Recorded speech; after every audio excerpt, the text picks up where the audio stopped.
which is to say our bank or credit union, and we're going to pull out a $100 bill.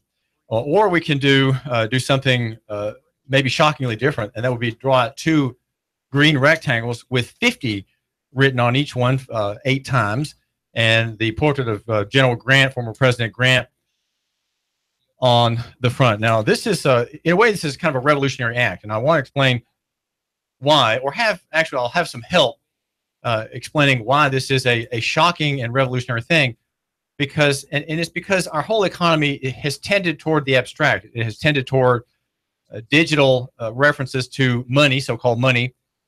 Dollars are not pieces of paper anymore. They certainly aren't the precedent or the antecedent of paper dollars. That would be silver dollars. They're not that. And so there's a long-term trend in the past 60 years toward abstractification, toward the abstract. And if we have go to our bank and do something shocking, and that is demand actual currency, we are going against the trend. And in fact, if we pay our local meat shop, let's say Don's Meat Shop, or our local restaurant, let's say Dahlia's, in green rectangles, what we're doing is we're saving that small business some money. We're putting a little bit more money from our purchase into the pocket of that local business person. We have on the phone Dr. Paul Hein. He is a monetary realist in the St. Louis area and is the author of one of my recommended books. And that book is All Work and No Pay, that came out in the 1980s, published here in Tennessee by Spencer Judd. Well, Dr. Hein, you're kind of a monetary expert and observer and kind of a skeptic of the way things are. What is the main problem with the green rectangles that we'll be getting out from the bank today on Cash Friday? Is there a fundamental problem with what's written on those pieces of paper? Well, yes, Mr. Tulis. I think for me the biggest problem is that the words are not defined. My interest in money began decades ago when I noticed that. I don't know why I noticed this, but I noticed there were very few armored cars on the street. And I thought banks must always be settling up with other banks for checks that are drawn on different banks, and one bank owes another money and so forth and so on. So you would think the streets would be clogged with armored cars going back and forth and making these exchanges between banks, but you rarely see them. And I thought that must mean that money is no longer really something. It doesn't have to be transported by truck. It can be transported with a press of a button. I wrote to my bank at the time and asked them if they could tell me what a dollar was, since obviously it wasn't something material that had to be carted around. And the banker responded with refreshing honesty, saying he didn't really know, but it was a term that was used all the time. And if I ever found out what it was, I should let him know, which I thought was kind of astonishing. I wrote to the president of the Federal Reserve Bank in St. Louis and asked him if our money was something tangible, and if it was, what was it? And he wrote back a little note saying that due to the technical nature of my question, he was unable to answer at that time. Well, that certainly raised my suspicions to a high level. The fact that the dollar is not defined means that those who create so-called money can call anything they want a dollar.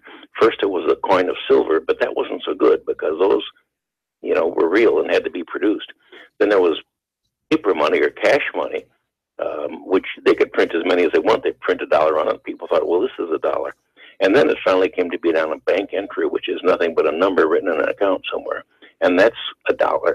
So if we don't know what $1 is, then how do we know that we're being paid properly for our services, for example? And why, despite the fact that people are paid more for their work now than probably ever before in terms of the numbers on their checks, their standard of living is still going down. So one very fundamental problem is that the words on the bill are not honest. They're deceptive. It says dollar, and it's not really $1. It says legal tender, but that part is true. But that's quite nefarious in itself. Well, what does that mean, legal tender, on the front of the Federal Reserve note? Yes. What is that about? Mm-hmm. Pardon me?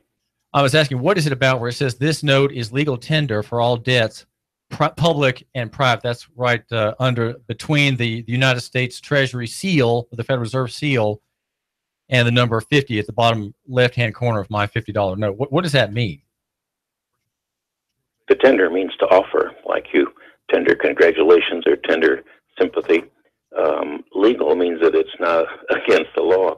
Now, if I were printing money in my basement, or, you know, money what passes from money, the green rectangles you refer to, that would be a crime. And it would be a crime because I could use that money to obtain other people's wealth or their services without paying for it, except giving them a piece of paper with some numbers on it. That's a crime. It's called counterfeiting. If you print up what's called a note, but it's not really a note because it's not redeemable in anything. But the government does that. Now, to keep you from being in trouble for passing a note that you know is fraudulent, the government terms their notes a legal tender. Your note is not a legal tender. Your note, hand-produced carefully and lovingly in your own basement, is a crime. But their notes, hand-produced, or, well, not hand-produced, but machine-produced by the billions in the Bureau of Printing and Engraving, those are legal to tender because the government says so. The government makes the laws. It also prints the counterfeit money. But its counterfeit money is legal to offer. Well, is the Federal Reserve note, Dr. Hein, is the Federal Reserve note really the government's, or is it that of the Federal Reserve System? Is the Federal Reserve System the government, Dr. Hein? Nowadays, there's a lot of talk, Mr. Tulis, about the deep state, or the behind-the-scenes government. And yes, the Federal Reserve, I think, is probably a major part of that. But the Federal Reserve note is not an obligation of the Federal Reserve Bank, but of the United States. If you look at the Federal Reserve Act of 1912, which I think is Title 12 of the United States Code, I'm sorry, 1913, Section 411, I believe it is, of the Federal Reserve Act, Title 12, says that the Federal Reserve notes are obligations of the United States, which means that the Federal Reserve note that you're paid for something means that the government owes you something. The government is obligated to you because you possess that note. But just try and collect. I've tried that, and it doesn't work. So the Federal Reserve System is a private cartel, a private banking club, if you will, and its notes are to be by compulsion received by my listener in payment for debt. So if my listener contracts a debt of, let's say, $10,000 for an investment or a loan, and that stretches out, the payment plan stretches out for 5 years, the listener has to accept these green rectangles printed in quantities beyond his control. He has to receive those in the payment of that debt. Since the debt was contracted in so-called dollars, he's bound to accept the paper that comes at him, whether in paper form or digital form, even though it has depreciated in value. Yes, and that brings up an interesting point, too, which got me involved in another aspect of this situation with the Internal Revenue Service. Since, say, you receive $5,000 a month for your salary, is the $5,000 you receive in December the same, so to speak, amount of money as the $5,000 you received in January? Since modern money is intangible and can't be measured directly, it can only be measured by the buying power. The $5,000 in December probably didn't have the same buying power as the $5,000 in January, yet you have to list those things in your income as the same, which is very confusing. So I wrote to the Internal Revenue Service and asked them what is the definition of the dollar that I'm to use in tax returns, and they wrote back to say that the dollar is not defined in the Internal Revenue Code, which turns out to be not surprising because income isn't defined in the Internal Revenue Code either. So this business of definitions is really very crucially important, I think. So my listener is compelled to take these. He's compelled to take dollars in payment of debt, even if we have inflation, which is officially 2%, but probably more like 14 or 15%. Even if we have a hyperinflation, in which the creation of new dollars in the banking system could be so accelerated that we would have a measurement of that production in let's say the retail inflation count of 40, 50, 100%, 1,000% inflation. Even then, the listener has to accept these green rectangles or their electronic substitute in tender of payment of debt. That's my understanding, yes. Since those notes are a legal tender, if they're offered to you and you refuse them, I don't think anything else has to be offered. We offered it to you, you didn't take it, that's too bad. We don't have to offer you anything else. Well, this sounds... Yeah, you might say that the person who is owed money is obligated to accept those green rectangles. Well, this system sounds really bad for the listener, but on the other hand, the listener is counting on this system operating for him. That's why he has so many debts. He's counting on, in fact, having being able to pay off his mortgage, being able to pay off his business debt, maybe even credit card debt in depreciated notes. So the system of inflation has it offends the listener on one side, but on the other side, Dr. Hein, author of All Work and No Pay, it has his agreement because he's going to profit from it. Yes and no. That it's often said that the borrower benefits from inflation because he can pay off his debt with depreciated money, and that's true, provided his income has increased proportionately too.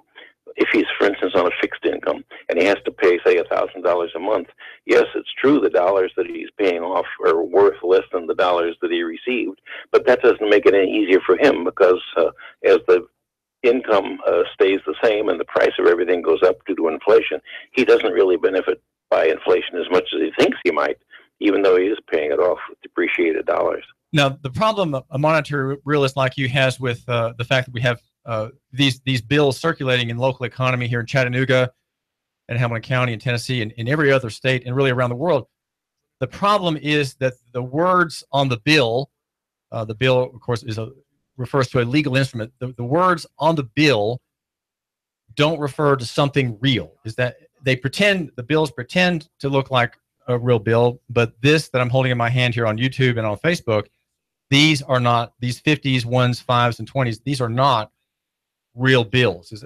What's the problem with the language on these pieces of paper, Dr. Hein? I think a real note, a genuine note, has to stipulate in writing on the note what is to be paid, when, and where, to whom. The Federal Reserve note has none of those characteristics. If you look at the old paper money that was originally in use, for instance, the silver certificates, it states that the bearer on demand will receive at the Federal Reserve Bank, $1 of silver on demand. These new notes don't stipulate anything like that. So what's written on the note is deceptive in that it's termed a note. What's not written on the note is even more deceptive because people think that if they have the note, they've got something that ultimately is worth something. But actually, it's only worth what you can get for it. So if you're prudent and you have a number of these things, you might want to try to get rid of them as quickly as you can before they become even less valuable. Well, listen, Dr. Hein, it is Cash Friday, and I do thank you for giving my listener and me a few minutes of your time. We appreciate it very much. Thanks so much, Dr. Hein. You're very welcome. Dr. Hein is a monetary realist, and he's the author of one of my favorite recommended books for young people, and that is All Work and No Pay, All Work and No Pay. I do thank you for tuning into my program here. This is David Tulis, and I'm going to be heading out of the studio now to get down to the Police Services Center. Mayor Andy Burke is just about to announce the new chief of police. There are 3 candidates, and we've thought a good bit about this assignment, and I do appreciate your tuning into my program. Again, thanks so much for joining me here. David Tulis, we are AM 1240 and FM 92.7. Thanks so much. But let me take this call. What's on your mind? Okay, quickly, David, because I know you're going to cover the chief of police at 11 o'clock. So I want everybody to tune in then and Facebook Live. Yeah, Facebook Live. Facebook Live stand-up, David? Yes, that's right. On Facebook. Okay, quickly. He throws the word income around. It's earnings. Income is a conclusion of facts. And only really a court can determine what income is. You mean a conclusion of law? Or the Secretary of the Internal Revenue Service, or you, by admitting it. But you probably don't even know what it is. Most people don't even know. So that's the first thing. Second thing is if you contract for dollars, the court will compel you to accept the worthless paper. And that was decided when the paper was redeemable in silver. Remember that. The Federal Supreme Court has never ruled that non-redeemable paper can be compelled upon you if you contract for dollars. They've never ruled that. When they ruled that in the 1800s in a case called Juilliard versus Greenman, the paper was actually a note and was redeemable. Okay? Great. Thanks very much, Mike. And I'm signing off. Appreciate all your help. And you're my listeners tuning into our show. Thanks very much.